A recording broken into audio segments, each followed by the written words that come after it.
Hello and welcome back to Drinking by My Shelf. My name is Emma and today I'm going to be doing the Honest Booktuber tag. So, the Honest Booktuber tag, this was created by Harriet Rosie. She creates so many really good original tags, and the second that she tagged me in this one, I rearranged all of my plans. I plan my videos out, I'm that kind of geek, and I rearranged it all to fit this video in because it's just a really fun tag. It's all about being totally honest and admitting things that you probably wouldn't usually admit. So having a glass of wine is probably going to help with that. Help with the nerves. I will link to Harriet Rosie's original video so you can all go and see the tag, and I'm also going to link to Matthew Sharappa because he did this tag after Harriet uploaded it, and he did it while eating some fried chicken, and it was just very funny. He's very funny in general. You should go subscribe. Okay, into the questions/confessions. Question number 1. Have you ever lied on BookTube about reading a book? And my answer is yes. That's bad, isn't it? Back 2 summers ago, I did Booktubeathon. I did Booktubeathon and the Biennial Bibliothon all rolled into one. And I vlogged for it every day and did all of the challenges every day. Only time I've done it, then or since, because it was exhausting. But I did it. Or did I? I almost did it. But there was one challenge, I can't remember what the challenge was now, that I hadn't completed, and I knew I wasn't going to have time to do it. So I basically I said that I had read The Seafarer's Kiss, and I explicitly said in a video that I had read it. I didn't. I read the first few pages, a couple pages from the middle, and the end few pages, because I was not interested in that book. And then I just boldly said in a video that I had finished it and ticked off the challenge. I think I said that I had read it a bit. I was trying to be a bit honest. I was yeah, I wasn't really into it, so I definitely read it quite fast or skimmed it a bit. But that was still a complete lie because I didn't skim read it, I just didn't read it. I'll see if I can find that video and link it below as well so you can go and watch me in action, see me lying. Yeah, I'm so sorry, BookTube. I lied to your face. Question number 2 is, have you ever avoided a book because of controversy around the content or the author? And yes and no. So I was trying to think of examples for this. I've definitely avoided a book because someone's told me elements of it that I would find problematic. But it's not that I'm boycotting the book because it's problematic. It's just I wouldn't want to read that. I think these books, whatever, you're allowed to write whatever story you want. I just don't want to read it if it's got certain approaches to certain issues in it, if that makes sense. I know it can be quite a divisive issue on BookTube, whether or not you are supposed to or should avoid certain books because of problems around the author. So for example, I, in one of my really recent videos, talked about the book We Need to Talk About Kevin, which I love. I think it's a brilliant book. And somebody commented, and the comment was fine, the comment wasn't aggressive at all, just letting me know about some of the things that Lionel Shriver, the author, has said. And I did know these things, I'd read them before, and I don't like them, I don't support them, I don't support Lionel Shriver's opinions. So I just replied saying, yeah, I know, and it's really bad, but it doesn't take away from how much I love the book We Need to Talk About Kevin. And I think that's where it can be quite a divisive issue. Some people think you should then cut all ties and not support that book, and some people think you can separate the art from the artist, and I feel I fall somewhere in between, I see both sides. There are some cases where I definitely personally struggle to separate the art from the artist, Hollywood celebrities who've been accused of sexual assault. I then don't like watching them in movies. I don't like giving my money to movies that they're in. So I definitely see that side of it as well. But at the same time, I think that We Need to Talk About Kevin is a brilliant book, and I'm still going to recommend it to people as a brilliant book, even though I don't support the author. It's tricky. I don't know. So the answer to the question, I think I went very off topic. The answer is yes. Question number 3 is, have you ever been sent a book for free and not disclosed it? So this is kind of only quite a recent issue, really. There's these new rules that I actually don't fully understand about, that you have to say if something's been gifted, but I feel that doesn't make sense for BookTube. It doesn't work. I've been sent a lot of books, and when I do a book haul, I will usually talk about where the book came from, just out of interest, say if a publisher sent it to me. But I have a lot of books here. I can't remember which ones were given to me for free and which ones I bought. So if a few years down the line I then talk about a book, am I supposed to still remember to put in #gifted, this was once gifted to me? It just doesn't seem to quite make sense, and I'm not sure that that's what the rules are in place for. I think the rules are in place to stop you advertising to people without them knowing that you're being advertised at. Was that a sentence?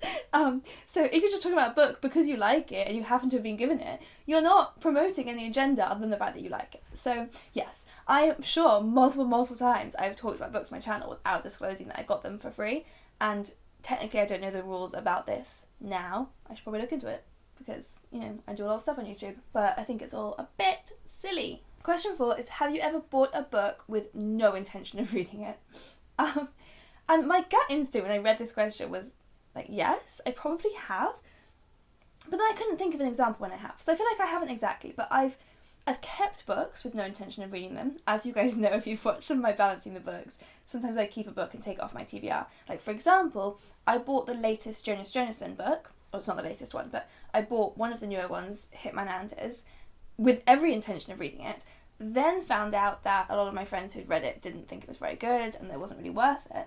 So I kind of took it off my TBR and couldn't bother to read it anymore. But I didn't want to get rid of it because I've got a really nice set now, a nice collection of all Jonas Jonasson's books. So I just kept it on my bookshelf, which is quite bad. It's quite a waste. I should give that away, really. So yeah, I guess I wouldn't actually buy a book, like at the counter be like, I'm not going to read this, I'm just going to buy it and put it on my bookshelf. Except for when I'm buying like a new edition of a book I've already read. I have done that a few times with Sense Sensibility. I just buy a nice copy of it, put it on my shelf. That's just very shallow and consumerist. But if it's a book that I haven't read, I wouldn't just buy it to like show off that I own it, kind of thing. Question 5, have you ever got caught up in booktube drama?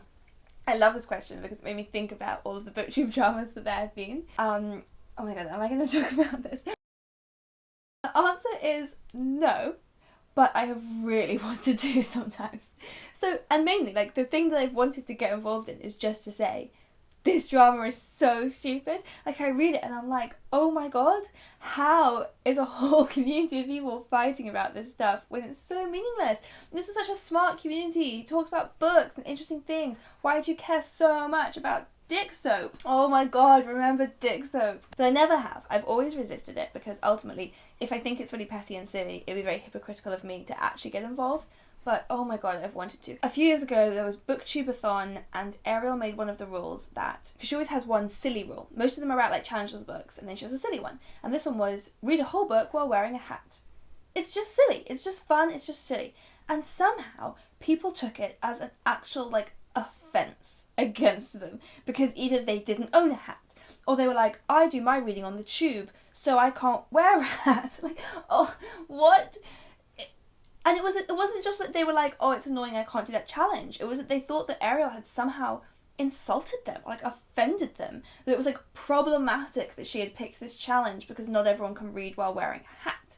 But like, I mean, one of the challenges every year is read 7 books in a week. Most people can't do that. If you can't do the challenge, you just don't tick off that challenge. You can still play Booktubeathon, you can still join in.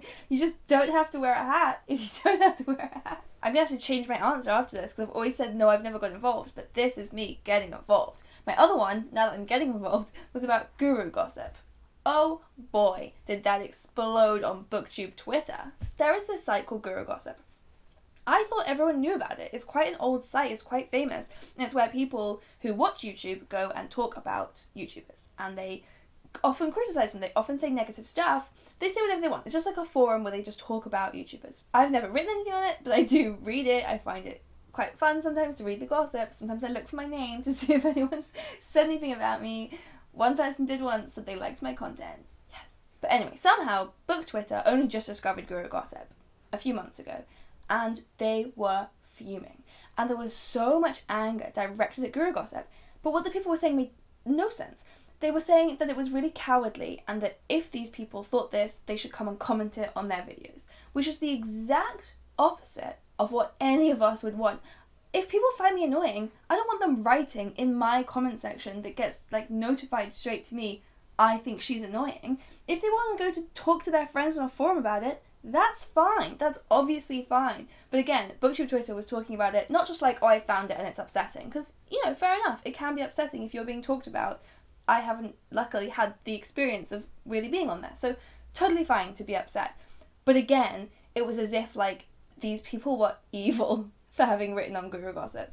And I just did not get it. I can promise you now. If you want to like give me constructive criticism and you want to ask me to do something differently, fine, write that below. But if you just want to talk about how like I have an annoying voice or you think my face is really ugly, please go do that on Guru Gossip. Don't do it in my comments. Do it on Guru Gossip. Question 6 is, have you ever had a hate comment and did you respond? So, I have had lots of hate comments throughout my life before I started BookTube. So I used to have my Twitter account now. I set up a new Twitter account that was a bit smaller because I had one before. It was like never big, but when I was first doing like lots of online writing on different websites, I had a Twitter that I used for that. And people are awful on Twitter. So yeah, I would definitely have like hate comments and rape threats and all of the horrible stuff that happens on the internet. And I hated it. And I sometimes responded, like early on, I would respond a lot and try and defend myself. And as time went on, I was like, delete, block, like I don't need to respond to it. Since starting BookTube, such a lovely part of the internet, no, I have not had any of that nonsense. I've definitely had some stupid troll comments, but maybe like 2 or 3, you know, in the few years I've been doing it, rather than on Twitter where I was like every bloody day. I think most of them even came from, I did a video talking about my like reviews of the Zoella Book Club selection. A lot of them were positive, but some of them were negative, and so I got a lot of people on there being like, or not even a lot, I got some people on there being like, Zoella's great, you're stupid, and I was like, okay. I mean, literally, that's what they would say. It's like, Zoella's great, you're stupid. So it was not particularly hurtful stuff. And my favourite one that I ever got, I think, I did a video where it was going on to Pottermore and finding out what my Patronus was, and I got a stoat. And I was not happy with getting a stoat because, I don't know, I just thought it was like a shit animal. Whatever, some people love stoats. I thought it was a shit Patronus to have. And that was my reaction. And someone left me a long ass comment talking about how much I had upset them because they got a stoat and they were really happy with getting a stoat. And then they saw my video and then I had made them feel really bad about themselves. And honestly, I think I tried to write something nice about, like, you don't have to feel bad about yourself. I'm really glad that you were pleased with your stoat. But, like, seriously? Did me not liking a stoat make you feel bad about yourself as a person because you liked being a stoat? The internet. It is a strange place. Sometimes I forget that the internet is just, like, open to everyone. I should probably remember that, seeing as I post there, like, 3 times a week.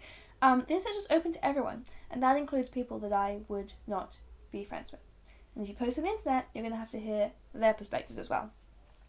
Their perspectives. Very interesting. Question 7 is, have you ever made a video just because you knew it would get views? And, like, kind of, I guess. I mean, I try and think of videos that I think people will want to watch, but I don't think I've ever made a video that I didn't want to make or, like, didn't like just to get views, just as, like, a clickbaity thing. I haven't really done that because I can't bother. Because I do this because it's fun. So if it ever becomes not fun, I just won't do it. Question 8, if you could go back to the beginning of your channel, what would you do differently? I know what I would do differently. I would do it 10 years earlier. I wish I had a time machine and I could go back and start the first BookTube channel. And then I'd have so many subscribers and it would be so good. Especially because back then, like, I was always making videos. I just didn't really know that YouTube and BookTube and all of that stuff existed. I was just constantly making videos and just keeping them for myself. Wasted opportunity. I could have been posting them on YouTube and getting that YouTube money, back when YouTube used to make money. Question 9 is, are there any channels you could be more like? I love the booktuber, Booksanala. I think she is probably like the best booktuber out there. She's the most creative, she's the most original. And one day, hopefully, we will become booktube friends and I'll be able to tell her how much I respect her and her ideas. Finally, question number 10 is, what is something that you love about your channel? And honestly, it's a really good excuse to drink in the morning. So that was the Honest Booktuber tag. Thank you so much to Harriet Rosie for creating that tag and tagging me in it. I tag any of you who want to do it. I think it's a really fun one and I want to know all of your dirty little secrets. Have you lied on BookTube like I have? I can't believe I confessed that. That's so bad. But give this video a thumbs up if you liked it and leave me a comment below with any of your secret confessions. And of course hit that subscribe button below because I post new videos every week. See you next time!